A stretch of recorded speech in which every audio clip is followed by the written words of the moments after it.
Welcome back to this third and final installment of today's show of InfoWars Nightly News. Today's date is October 3rd, 2012. I'm your host, Rob Dew, and as I promised at the end of the last segment, sitting next to me is one of the leading food industry experts, Steve Shank, and he has come to talk about a whole host of issues. And so we're just going to get right to it. Steve, how's it going today? Hey, it's good to be here. Excellent, excellent. So we were talking earlier just about a myriad of food problems that are going on. You came in here and did 2 interviews with Alex, and you guys, I guess, scratched the surface on it, but, you know, there's so many issues involved with food because it's everywhere in our lives. It's part of everything. And we were talking about the price of bacon and what's going on with that. You don't have to talk about the price of bacon anymore. Yeah. Because there ain't going to be none. I like bacon, too. Yeah, well, so do I. I was raised on a farm, and you have to understand that what we're getting right now is a reaction of the media, and the media is always very slow to bring out news that might reflect badly on the present administration, particularly in an election year. Mm-hmm. So if the news media is coming out and saying, guys, there's not going to be any more bacon, there's not going to be any more pork in a very short period of time because we've had this serious drought, which Alex and your whole team and I have been talking about for quite some time. Right. We're in the 7th year of this thing. But what's going to happen is a lot of times people have not realized the impact on their food budget. They all know that it's going up like crazy. They all know that 20,000 people a day in the United States are falling below the poverty line in the ability to buy their own groceries. We've got about half the population right now that needs some sort of subsidization for their grocery budget, whether it's from the church or the government or whatever source it is. And so you put that all together, and it's kind of like the old story about cooking frogs. You know, you put a frog in cold water and you turn up the heat, and by the time it gets hot enough, it's too late. It's too late. Yeah. And so what's happening is it's too late. And when the farm market reports come out for October, mm-hmm. which indicates what kind of crops we've got coming on this year, the news media have already picked it up and are presetting the population of the country for the fact there's not going to be any more bacon. Yeah, they've been setting the table for this. That's right, setting the table. There you go. That's not good. No, it's not. But anyway, the fact is that what we've got is we've got a drought. It's knocking out the corn crop, mm-hmm. a high percentage of the corn crop. Some people estimate this about 70%. Well, when you look at the percentages of corn that has been allocated to ethanol to put in our gas tank, mm-hmm. Oh, yeah. That's what? That's 40%, okay? You got another 40%, that's what? Left for animal feed, and right. 20% for people. Yeah. Well, what folks don't realize is that that portion that goes for animal feed is what provides their poultry and all their livestock, because that's animal feed that is being restructured away from our food supply. So the pork is just the beginning. You've got to understand, when you get into third world countries, what they grow is not beef. They aren't growing large quantities of dairy cattle and this type of thing. When you've got the little farm that's just barely surviving, that's just barely making it, they raise hogs and chickens. You can fatten out a hog in one season and get it ready for market. It's going to take a couple seasons to get a head of beef up to speed. So the pork is indicative of the protein source of a country going down and down and disappearing. And when the news media comes out, and they're already at the point where they're saying there isn't going to be any, or people will definitely not be able to afford it, what happens to those families that are falling below the poverty line every day in this country when we've got 50 million people on food stamps, and that doesn't count all of the people that are getting subsidization of their food budget out other places? Right. So we've got some serious stuff going on. Oh, and protein is one of the main sources of food that you need. And they make the USDA pyramid, which shows lots of carbohydrates, which, mm-hmm. you know, that's really not what you need more of. You need protein, fruits, and vegetables, and mainly protein and vegetables. Well, and the interesting thing is that as a result of this, as a result of the families that are losing ground with being able to afford the protein sources, what they're going for is high percentages of carbohydrates in the diet, and so their balance is off. And that's why you can measure a high percentage of the population's butts and axe handles. And at the same time, we've got some key people in the White House that are saying we have to do something about the weight of our country, and we need to monitor what people are eating so that we can deal with this weight problem, this health problem, because it's going to affect our health care program. And we've got 17 pages in the health care program that addresses what people can and cannot eat. And all of this is counterproductive. Oh, yeah. You bring the people to an economic level where they can't afford the food, and so they go to carbohydrates, their butts get wide, and then you complain about the fact that they're having health problems with all the diabetes and all these types of things, and it's going to affect the health care program. And so we don't want to charge you for everybody's health care that's fat. And so where does it all end? Right. Well, yeah, I tell you where it ends. It ends in the trash can. We just covered a story today how the kids aren't eating the vegetables that they're being given at school, or I guess they're paying for, and so they want to put cameras on the trash cans to see what type of food they're throwing away. I mean, it's just, the nanny state has just gotten out of control, and you know, there's one mother there that they interview, and she says, well, you know, it's not the school's job to make these kids eat, it's the parents' job to feed these kids properly, so when they get to school, they're eating the things. I mean, let's not even get into the school problem as it is now, but just the whole notion that it's the government's job. They think they have to control everything all along the way. And like you said, they're going to get into this food issue when there's no food around. What are they going to do? Well, the interesting thing is that the government doesn't have any food reserves. Absolutely none. Now, a lot of people assume that the government is going to feed them. Where does the food come from that the government feeds them with? It's not coming from the government. They don't have any food reserves. So what's going to ultimately happen is that the people right now who can afford their food are paying dearly for it. The people who can't afford the food, that food is being channeled over to the people, and who's paying for it? I think we were talking before we came on this program about the fact that right now every person in the country is being charged to give the people who can't afford them cell phones. Obama phones. They're phones. everywhere. Yeah, you know, and that comes right out of your universal fee that you pay to the government and everybody's cell phone bill. And, you know, people aren't the wiser. They don't know. They just, oh, it's $3. Well, that's $3 from every cell phone customer. Yeah. And where does it end, though? You know, do we need to give everybody free airplane tickets, too? So who's paying for it? Exactly, we are. The ones that work hard enough to stay ahead of the system. Right. Now, let me ask you this. If the government doesn't have any food, there's no food reserve, and they've committed themselves with all of the people on food stamps that they're encouraging to get on food stamps before the election, obviously.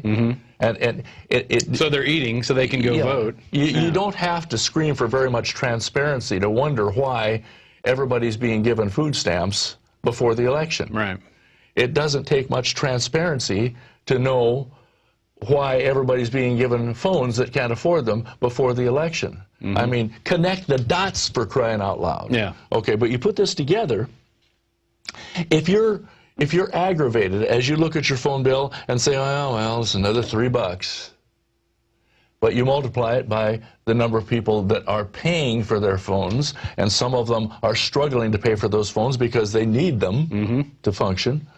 If you think that's aggravating to people, what's going to happen when those who are able to pay for the food, no matter how expensive it is, as it starts to disappear, find out that in order to feed the people that have been committed to that they will be fed, the food from these large supplies of food out here in the country is being taken from those who can afford it to give to those who are already on the system. So when the breadline starts and no one can afford food, guess who's going to be standing there? The people who are prudent enough to have their savings account, that were prudent enough to set aside a little bit of gold, that were prudent enough to have a retirement program, the disabled veterans with their meager little checks.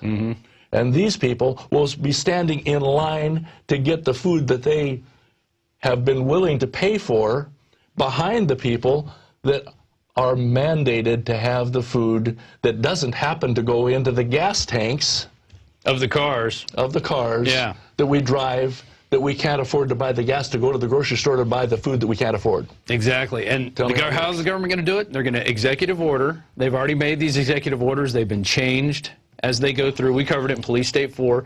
They have the ability to confiscate farm equipment, farms, food stocks, and they will just warehouse it all. And they will come in.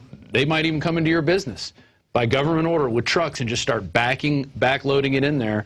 And then, hey, are you going to pay me for this food? Oh, no, this is executive order. This is what you have to do. Well, that particular executive order that you're talking about is a retreading of the executive order that we were all appalled at back a few years ago when Mr. Clinton signed that first executive order. Now it's just been kind of refurbished and re-edited and brought back out. They call it reauthorization. Oh, we're going to reauthorize this and change a couple sentences here and mainly make it more totalitarian and shove it back in your face. That's how. Well, let me tell you about a ladder. There's a ladder of human existence. When a baby is born, okay, it starts out, and what's the one function it has? What's job one for that baby? Everything that baby comes in contact with goes in the mouth, right? Right. Okay. What's the difference between that baby and someone who has just lost their job, or someone who is the recent victim of a national disaster or a natural disaster? What's the difference between that baby and a too much in debt yuppie executive that is just on a survival mode? The first rung of the survival ladder has to be food. And until that is taken care of, what we have is a situation where nobody can do anything. Now, let me give you some perfect examples.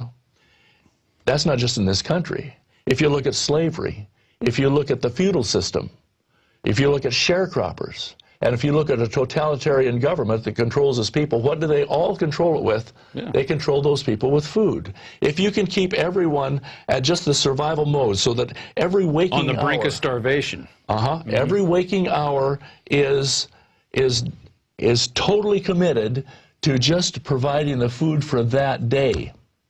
We've seen this happen in many of the Iron Curtain countries and all of the stuff. You see the poverty that's the result of taking from the rich and giving to the poor, and all this equalization so that everybody is equalized at a survival level so that they can't go to the next step. What's the baby do?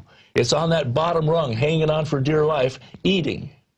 Until that's taken care of, if that baby is standing in the crib crying for food, they aren't going to get to the point where they think. They aren't going to get to the point where they have emotions, where they start to have feelings and start to learn. They're going to stay right there until they get that solved. And that's where the government wants you. That's where they like you. They don't want you questioning the system. Rob, I'm not even going to say that. I'm just going to let all of your viewers draw their own conclusion. All right. That baby, that out-of-work engineer, that mom, that's that single mom that's just trying to feed her 3 kids, and that disaster relief individual, they're all at the same spot. No matter where they climbed on the level of human progression and their development as an individual, to their creativity, to maximize their capability as a human being, whenever one of those situations hits, boom, they go right straight down to that bottom rung. Right. And that's where people no longer have the choice to think and feel and fight to retain their liberties and freedoms and become who they're capable of becoming. Yeah. They are literally at the survival level, and that's where people have to be. Going back to that, I read a book, and it's basically a children's accounts of the Pol Pot regime, growing up in that they were, between the ages of 7 and 12. And they were brought into these camps, and they were forced to grow food. They were given a meager supply of rice. They were eating bugs. They were eating each other. It was truly horrifying to think, but they were on that one rung of the ladder, whereas before, their parents were, intelligent professors, doctors, whatever. They went into these towns, and just anybody who was smart, shoot the parents immediately, take the kids, put the kids in the fields. And it's scary to think that could happen here at some point, and that people will be scrambling for food because as a result of a natural disaster, government collapse, a rolling situation complex of a lot of different things. I mean, it could be anything. Let's take the ladder again. Yeah. Let's take the ladder again. 20,000 people a day in America are falling below the poverty line. Right. That means that you have people that have been, 5 years ago, were considered successful and doing well and prospering, and they had time to go play some golf, to go play softball, and do the various things that they do, and pretty soon that economic creeping, insidious cancer climbs up that ladder. And as each person is caught up with, in other words, as the economy failing catches up, we've got 20,000 people a day that are going from wherever they were on their ladder of progression, falling all the way down and grabbing hold of that bottom rung and hanging on, and they're at the point where the only thing that they can think of, the only thing that they can do, they aren't going to think about, how is my freedom being challenged? Had I better go down and do something about that, that congressman that voted the wrong way? No, they don't give a rat's butt about any of that stuff, because they're hanging on the bottom line rung of that ladder. And so what you've got is exactly going on in a more sophisticated, mundane way that doesn't seem so atrocious as the story about the children that you just told. But the fact is, it's happening to grown adults and full families daily in this country. Because no matter how far we're up on the ladder, when that juggernaut that's rolling toward us and rolling over us catches up with you, you're down to that bottom rung. And it doesn't make any difference what you did yesterday, the day before, how successful you were, how much education you've got. We've got kids coming out of school, graduating at high levels within their classes, that can't find jobs because there are no businesses left to give them the jobs to work. And so where are they?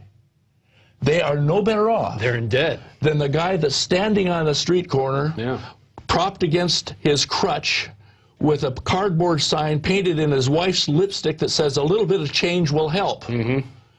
How much difference is there between that man and the baby in the crib and the mother that's feeding her children and those of us that are falling below that line?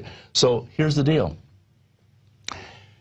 If pork is disappearing, that's only the tip of the iceberg. When we get done dealing with what's going on in this 7th year of the worldwide famine in this country, where we have a food situation we've never experienced or imagined before, the only chance that people have is to put in a supply of food while they can still afford it, because the food that you're buying right now, the only reason you can still afford it is because it was purchased by the processors from last year's crop that they could still afford to buy the raw materials. Right. When those processors hit the October of this year and November of this year new pricing on the current raw materials, it's going to be a whole different ballgame. And you think that 20,000 families a day or individuals a day falling below the poverty line is serious? You ain't seen nothing yet. Yeah. It's going to be about as insane as the idea that $3 off of your phone bill is going to provide somebody a phone.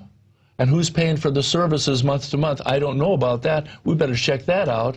If that aggravates you, $3 worth of aggravation, think about when all of these people that can't afford to buy food, that have been committed to that they'll be provided food, when your food is taken out of those huge warehouses and redistributed, and you're standing in the bread line behind the people who already know the system.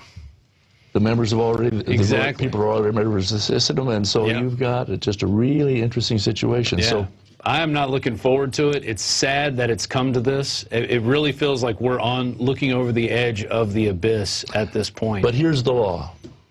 Here's the law that some of the people that are preparing, what do they call them? The preppers? Preppers, yeah. yes, the preppers. Some of these thinkers, wise people that are preparing realize something. Here's a fact. If we do not learn from history, we are condemned to repeat it. The fact is, throughout the history of mankind, good times have been followed by bad times, which are always, fortunately, followed by good times again. And so many people right now are complacent that the juggernaut of economic disaster and cancer haven't hit yet. While they're sitting there in their complacency, it's climbing up the economic ladder, and as the people are falling down to that bottom rung, it reminds me of a cartoon I saw one time. It was a bunch of sheep, and they were going toward a cliff, and they were falling over the cliff. And they had all these stricken looks on their faces as they fell off the cliff. And there was one little black sheep right in the middle that had a cartoon bubble above it that said, it was pointed the other direction, and said, "Excuse me, excuse me, excuse me." And you see, there are few people in this country, there are millions of them, but relative to the population, there are few people that realize that if we take control of our dependencies right now, while we still can, and get a supply of food, put in a supply of food, and work to be able to eke out whatever we can to set aside some food right now that's storable, then they have a chance to survive. The people who do not pay attention, when these prices hit this year on raw materials, and they start to trickle down through the processing of the foods to the point where it shows up in the grocery store at the price that you're going to have to pay just to keep that processor in business. They have to stay alive. Yeah. We think 20,000 families dropping below the poverty line is ridiculous. You ain't seen nothing yet. And can you imagine 20,000 families? I think if there's 4 people in that family, that's, 80,000 people a day. It's scary because that's the size of a small to medium-sized city. There you go. Every day in America. Yeah. And there's nobody out, Obama is providing them food stamps to keep them happy until this election. Then what happens at the end of the year, and he decides to either jerk the food stamps away, or the prices climb so high where the food stamps don't buy anything. There you go. You got 2 scenarios. Well, something that a lot of times people don't realize is you can stand there all day long. Back when we had phone booths, you can stand in a phone booth all day long with 24 cents. And the point that I'm making is you can stand in a bread line. If you have to pay for food, you can stand in that line to get the food, and if your money isn't enough to buy the food, then you might as well not have any money at all. Yeah. And so what we've got is a situation in macrocosm similar to the one you described with the children. We haven't discovered it yet. We're just the frogs in the cool water that's getting pretty hot for 20,000 families a day, or individuals a day, I should say. Okay, it's getting pretty hot for those folks. But if you think that $3 on your phone bill is an aggravation, and it's unfair, and you might even feel like it's stealing from you, can you imagine what you're going to feel like if you're still employed and you end up in a bread line and there's no food? And how many major supermarket chains are there now? Maybe 10, 11 in the country? Yeah. And they're all, who's on their list, their call list. They say, hey, we need you to start shipping over to this place, this Walmart Supercenter, and we're going to keep the food here and then distribute it out. That's when it's going to get controlled, and they've got that situation. It's all centralized. Yeah. All centralized all over the country. Well, the problem that we have is, they say that people get the government that they deserve. I'm not going to go into that one. Yeah. But they also say, my daddy was 96 when he died, and about 2 years before that, he already had discovered that I was in this insane thing called the food industry. And he said, son, he was born in 1887. We skipped a generation. He said, son, the problem we've got, I've been through 2 depressions, what they call the Great Depression and the one before that. The problem we've got right now, and this was 20, 30 years ago, the problem that we got right now is that we've had it too good for too long. You get comfortable. The problem that we're going to have is before we get enough families in this country with a 2x4 of reality across their foreheads, we're going to have to sink so low that the masses that are buying into this idea that it's all free, and those rich guys, you realize, we did some calculations the other day, which is interesting. 1/8 of the population of this country is supporting the entire country. I can prove it. We can go through that. We don't have time right now. Wow. 1/8. You're one of them. I'm one of them. And we've got a lot of good people out there that are listening to us that are part of that. These still employed. But when you consider half the population in some way or other works for the government, half the population in some way or other is being supported for their groceries. I mean, you put There's not another half left. Yeah, you run out of halves pretty soon. Yeah. So the message is very simple, Rob. People have to realize they have to look in the mirror when they get up in the morning. I know that there are a lot of people that won't. They're just great. They say, boy, all I want is my telephone. I'm going to vote for that man. All I want is to make sure that I can get my food stamps, and I'll vote for that man. But there are some of us who realize that that's going to go down the tubes. And we've got a historical experience of how long it takes to get back once we give up all of our freedoms and we are bought. And that was the Israelites in their slavery to Egypt. Took them 400 years to get out of it. And everybody talks about Joseph, the great storer. Very simply, after he stored for 7 years, they got to the first year, and all the Egyptians came around. They said, hey, we ain't got no food. And they said, got any money? They gave them all their money. Second year, hey, we ain't got no food. You got any cattle? That means all their livestock, not just cattle. Gave them all their cattle. Third year came around, they said, hey, we ain't got no food. The only thing we got left is our land and ourselves. Thank you. And in the 47th verse, it says, I have bought you this day and your land for the Pharaoh. Now you tell me how far we are from that statement being made here in the United States. I have bought you this day. And from the time that they were bought, it took them 400 years to get enough people who could get enough food in their belly so they could start to think and start to feel and start to say, wait a minute, this stinks, and actually rebel and get away from the system. 400 years. And they didn't have the control mechanism back then that systems have nowadays. No, they didn't have unmanned drones flying over, ready to kill people. They didn't have our telephones tracking us. Well, there you go. They didn't have the TV pushing messages constantly, or the food stamps, or anything else. So, wow. So I guess your best advice then is to get food, get it now before it goes up, essentially. Doesn't take brain surgery, Rob. Doesn't take brain surgery.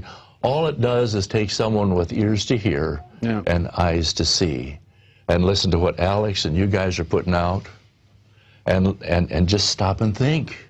Stop and think. Where are you? You're following your dreams and your hopes and your wishes, but any one of these circumstances that we listed here earlier will put you right back down on that bottom rung. And when you're there, there's no other thought. And the problem is that people think that there's a free lunch, and there's always a price tag to everything. Yeah. So when we look in the mirror in the morning, All we can say is it's not up to them to take care of us because there's a price tag. You ask any family that's gone on welfare, any of the welfare programs, and see what they have to sign away. Is it worth it? Ask them if it's worth it. Ask them if they dare make more than a certain amount of money, if they try and pick themselves up by their bootstraps, if they dare make too much money, then they'll lose what they've got. So they don't dare progress. Or if they're a single mother, if they get married, oh, we're going to take it away. You know, so it keeps them in that, it keeps them right in the box. There you go, right in the box, hanging on to the bottom rung of that ladder until you get that rung taken care of. You ain't going to climb no further. Yeah. But here's the way that we deal with it. We look in the mirror in the morning and we say to ourselves, if it is to be, it's up to me, because freedom is never free. Amen to that. We didn't even get to your book. That's coming out this year, the end of the year. That's okay. And the title of it is "It's Not Your Fault," and it's going to come out, what, November or January? That was amazing. Yeah, I hope you end it with that statement, because if it's up to me, what is that again? If it is to be. If it is to be, it's up to me. That's freedom great. is never free. That's it. Wow. Steve Shank, better words have never been said, and let me tell you, that was very informative. I hope you got something out of that out there watching this show. This was a little unexpected. Steve showed up today. He was in some travels, and this was one of the rungs on his travels through the United States.